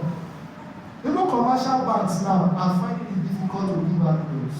So what I have to say here is that if you have what the banks requires, you will get loan.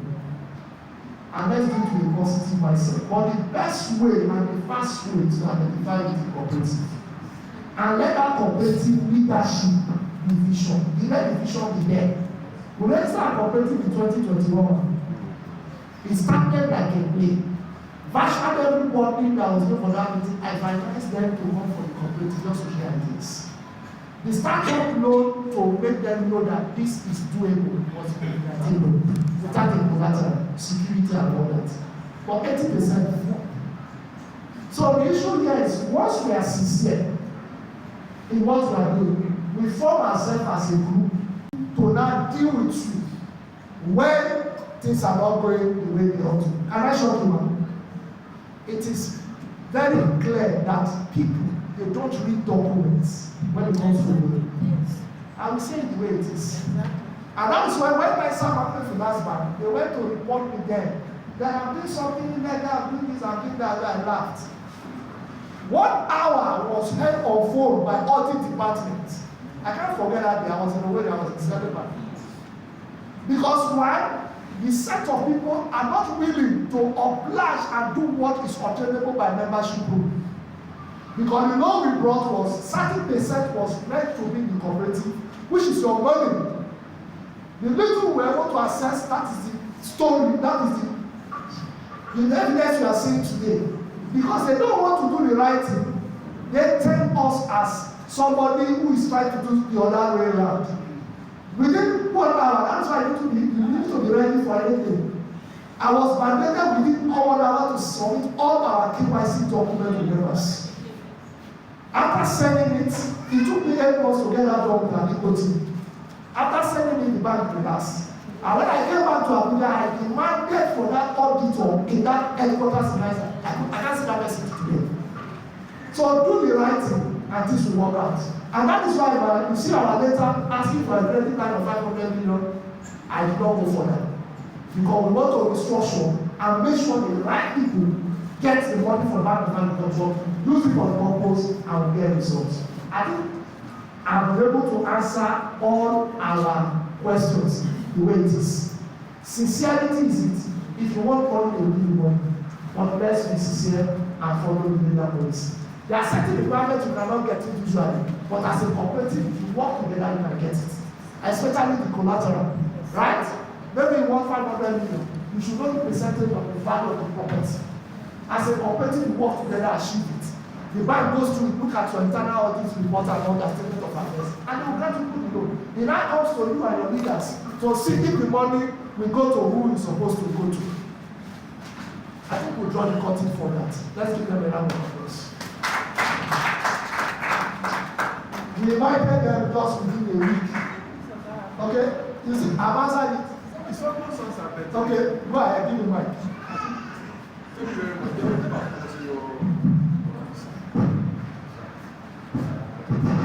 What is going to be issue of distance? I mean, every year. And how to be paid, come get to pay every when I have to money. They have 1 hour and 200.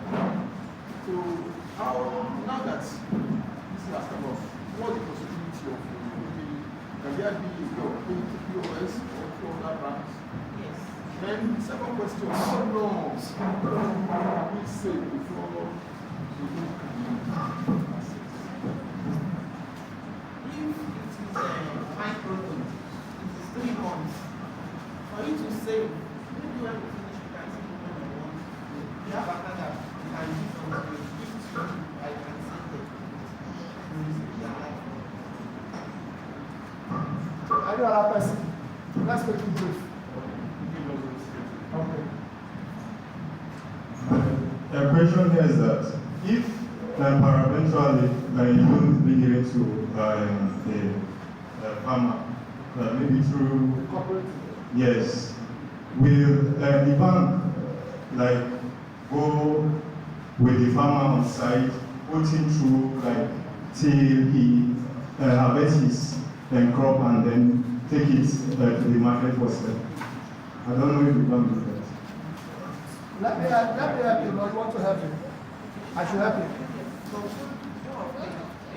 See, like I said, we took almost 2 years to understand what the issues are. And that is why if you are going to identify with a cooperative to become legal or It's our responsibility, even if we are joining us and the Bank of Agriculture is giving us money as a cooperative. It is the company, QUEBEC Food, that will off-take your product. See, the banks are there to help. We need to take care of a solution to take up the bottleneck. The bottleneck is the stories coming from farmers are too much. So if we have a system, I farm, and there's somebody to buy without stress, then you can pay back. Are you getting it? In this case, so whether the farmer who is a member of the cooperative says it's none of your business, right? No. The business is Mr. President and Mr. Treasurer. What's up? We need our money. I am going to get the money. We don't get. We need the money. I thought somebody would clap for me. So the structure is we will farm together. QUEBEC Food will take over the off-taking. And that's why we went further after our presentation at the villa last year, which we'll still do again this year. We have to broaden our skill, our scope of work. Okay, you want to say something? Okay, go ahead.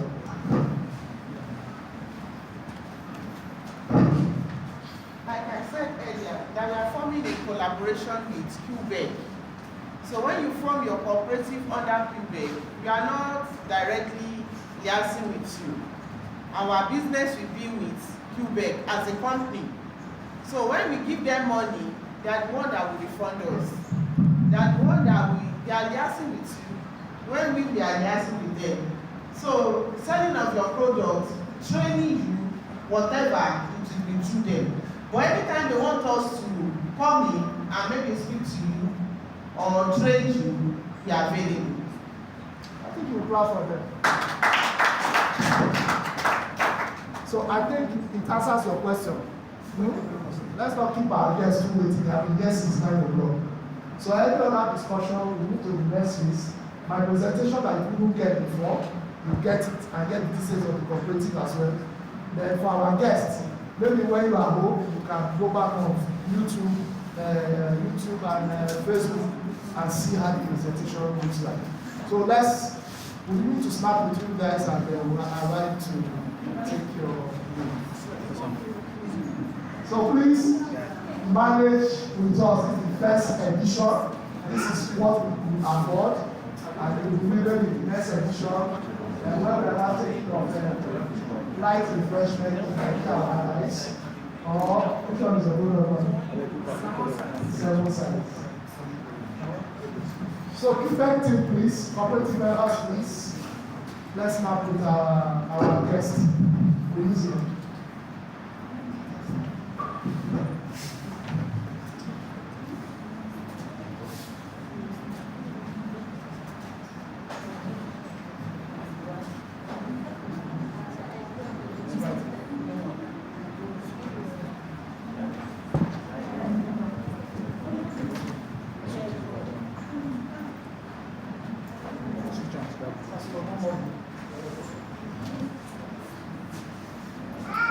Let's suspend what we are doing now, please. Let's go.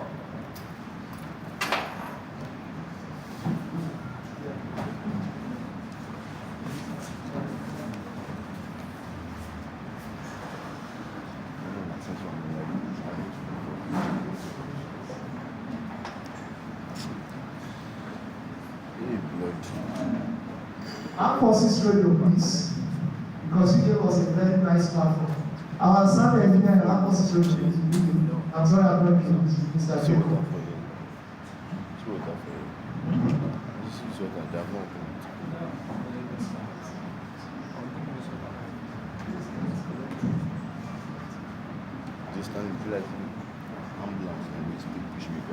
Matter, please.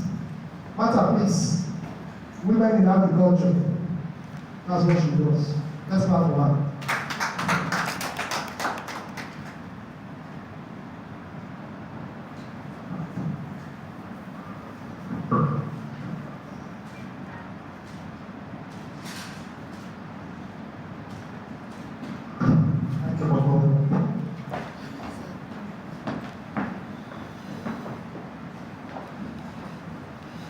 So let's clap for her. Now, you will bear with us a little bit because of the time extension, so that we can wrap it up. No? We want to invite the MD. You know, sometimes people look at, I want to do, I have vast land. My papa, let me use speaking. My papa get vast land. Who be Johnson? Any Johnson for here? Is anybody Benny Johnson? What about Paul? James?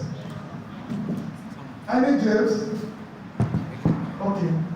Let's say James, you have family lands. You can't even quantify it. Very big. For James is now looking at what can he do.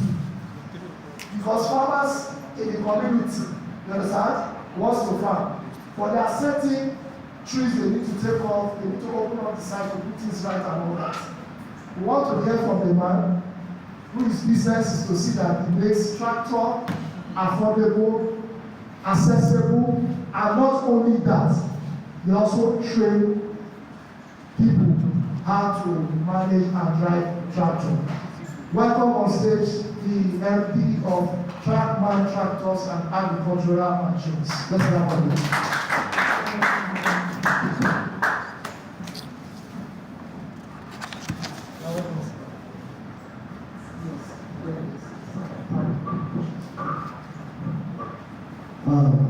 Good afternoon, everyone. I want to first of all apologize for coming late. I just came into this place. Okay, alright. So, I would understand programs that not earlier, so we can hear from us. I will try to wrap up between 5 to 10 minutes. My name is Eugene Sunday. From Trackman Agribusiness, and very specifically deal on not just tractors, agricultural hardware. Now, you would agree with me that Nigeria has over, that's verified now, over 2 million hectares of arable lands. And of this 2 million hectares of arable land, less than 34 million are cultivated. So in other words, we have over 50 million yet to be cultivated arable land. Now, as my brother has said, we have a lot of people priding themselves in ownership, with ownership of very vast land. Yes, I have a family land too, and it's so big. And then each time, growing up, I'm wondering, okay, what is the value for this?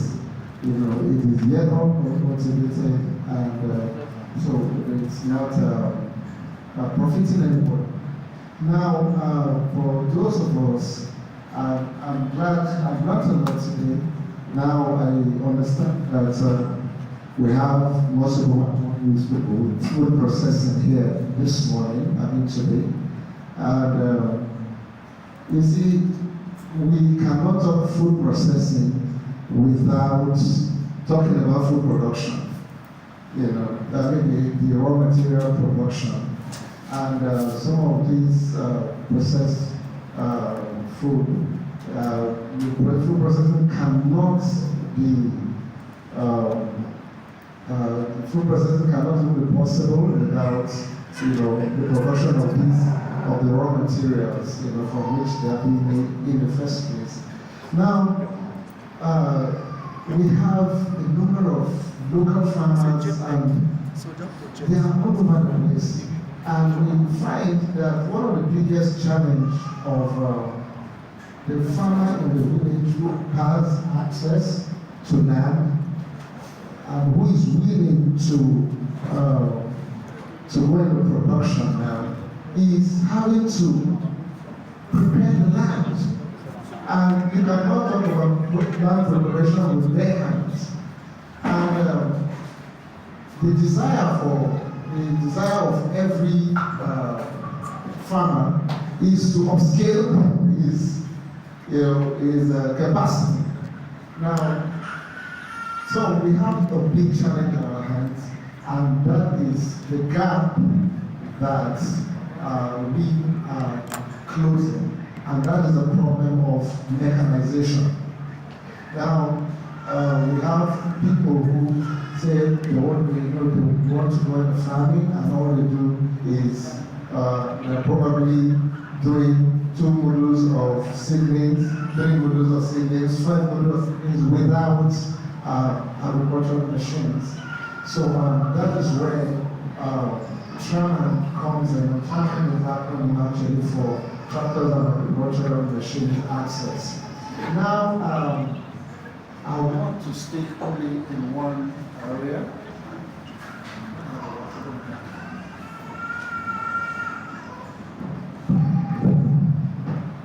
Okay, so for the sake of time, I just want to speak on 1 or 2 points that affects us.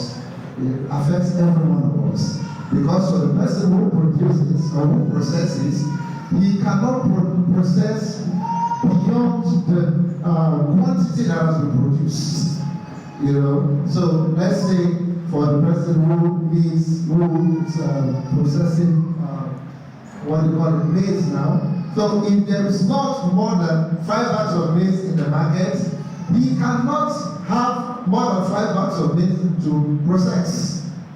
Alright, so we now have to go back to the roots of this warfare, which has to do with production and the agricultural value chain in Africa, particularly Nigeria, even though it's been described as being underdeveloped, still has the capacity of buying $85 billion, and so we have the potential, but then we have a real problem on our hands, and that is the problem of mechanization in order to upscale our production capacity. So now, as primary business, personally, I sell tractors.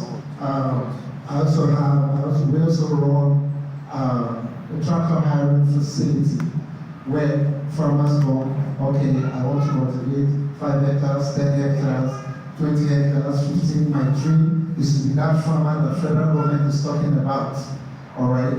Now, but herein is the problem. Lies the problem. Now, to buy 1 tractor costs, with the complete implement, costs between 23 to 5 right now, costs between 27, 28, 29 million to 37 million right now. As 2 months ago, you could get for 25 million. Now, how many local farmers can afford that? Okay, they would say, I don't have money to buy, I would want to rent. To rent a tractor for just 1 day to cultivate your probably 7, 8, 9 hectares for just 1 day costs between 70,000, 80,000 to 120,000 naira per day. So now, how many farmers have the finances to, finance this? No, if you look at it from this standpoint, it is practically impossible for a local farmer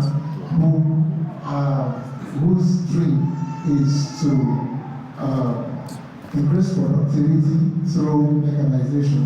It becomes, looks almost impossible. So now this is where we now come in, and this is the gap we are trying to close. We work with cooperatives by creating schedules for farmers who now tell us, okay, we're coming in clusters to take over the tractor. Instead of renting a tractor for 120,000 naira, 100,000 naira per day, okay, we're coming in clusters.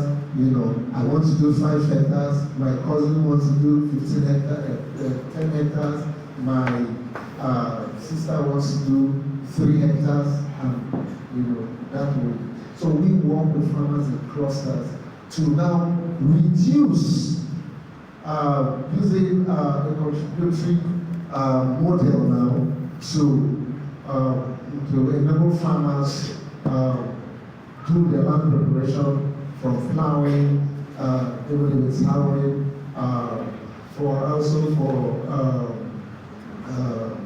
removing, taking off obstacles, and even for slashing also. So that is where we come in as an organization to work with farmers to be able to now do their land preparation. Now, when we talk about agricultural hardware, we're not just talking only about tractors. If you've done your planting, now let's go to planting. Now, there's just how much you can plant within a short time. Manual. All right, so we have several agricultural machines that we do on planters, even down to fertilizer application machines. We deal on all of that. But now the problem now is not having to deal with all of that. How do we, because you rightly said the problem is not, as you rightly said, the problem is not with government when it comes to driving their policies and their programs. The problem is always with you and I. I've had situations where people come and then they'll tell me, oh, want to rent a tractor from you, and they will negotiate. They're paying about, say, 1.4 million for just 14 days, for example. And all they just want you to do is to release that tractor for the first 14 days. You know? And once they leave, you don't see them again. Even though our tractors are tracked, you know, some of them go as far as tracing where those tractors, where the trackers are, and they destroy them. All of that. Now, these programs are there, these opportunities are there. But you see, as a farmer, let me just say that, say this. I want to encourage every farmer here. Back on the Ministry of Agri has something called the Agri Policy Document. And that is where our problem is. I can bet if I take a vote, if I take a census now, you find out that over 70% of us have not even cited that document. It is there for free. You don't pay for it. It unveils the program, the plans for the plan of the Ministry of Agri for over 5 years. From last was from 2022, right, to 2027. What they have in store for you. So when I hear people asking the Ministry of Agri, what are you people planning to do for us? It's already there. They have told you in that document in what ways they can partner with us. You know, so that is just by the wayside. Now, I want to encourage us, particularly for those who are into production. As I said, I know a lot of us are interested more in processing, you know, but as I said earlier, you cannot process beyond what has been produced. So we must also go back. No, so as an organization, so what we do is to partner with farmers in groups, in clusters, to be able to make access to make agricultural machines available for you at very affordable prices. I bet you, for example, if you were to, for example, harrow 5 hectares of farmland, you'll be spending nothing less than 250,000 naira.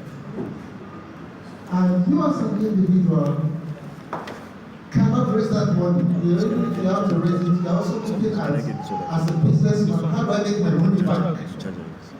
So we work with farmers in clusters to make this very possible, to enable you as a farmer do so much more within the very, very short time. Now, beyond the access, our hiring facilities, we also provide trainings. We work with cooperatives to provide trainings not just for tractor operators. We also train tractor mechanics, tractor electricians and several other skills along that agricultural pipeline. Now, one of the programs we are launching, we have launched already, for example, is the female tractor operator training. Now, this is one area where we don't have a lot of participation. Sometimes you have people who take on the tractor and they tell you, we have not started using it because I'm going to get a reliable operator. Now, for those of you who are not aware, a tractor operator earns 10,000 naira every day for working. Now, I'm sure those of us who are civil servants or even bankers, we know that as basic salary, you cannot get that. All right? So, we are also looking to work with cooperative members to provide, to benefit from such training. But for the female, our emphasis, particularly on this training, is for more female involvement. And for theirs, it's practically free. And for Nasarawa, for example, one part of Nasarawa, we are launching the first maiden edition for the training for 100 female tractor operators. Now, we are also bringing together, we have a scheme, an investment scheme where we are bringing together also tractor investors, agricultural hardware investors who have monies and want to, and they don't, and are probably afraid, to run it on an individual basis, on an individual scale, to partner with us. So what we do is that they bring their funds, they buy these machines, and we work with cooperative members. So I would like to encourage those of you who are working alone, and that is why it is seeming as though we are not benefiting. If you work alone, you have to suffer alone. So, but if you work with a cooperative, all right, you are over 70% covered. So what we're doing is to work with farmers and clusters so that they can achieve so much more with less. And let me end by saying, do I have people here who are into crop production? Any farmer who is into crop production? All right. Now, this is the problem. So you are just you and I, you and you. So we are probably about 60 here, 50 here. So we look at the ratio 3 to about 50. So I'm here to encourage all of us to look towards production by partnering with us. Now we have people who tell us I want to own a tractor. They tell us I want to be in 5 years. We are not a microfinance bank. We are not Bank of Bank. We give Bank of Bank and say we do not give. All right, so we do not give that, but we have these machines on ground to work with you, to help you achieve so much more.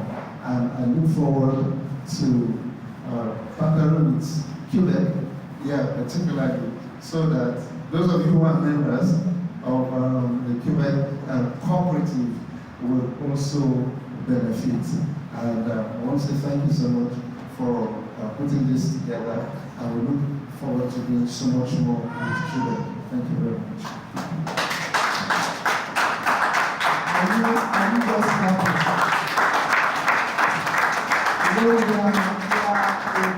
North Central, like I told you, we are happy that all the government agencies who are invited to the shortest time actually represented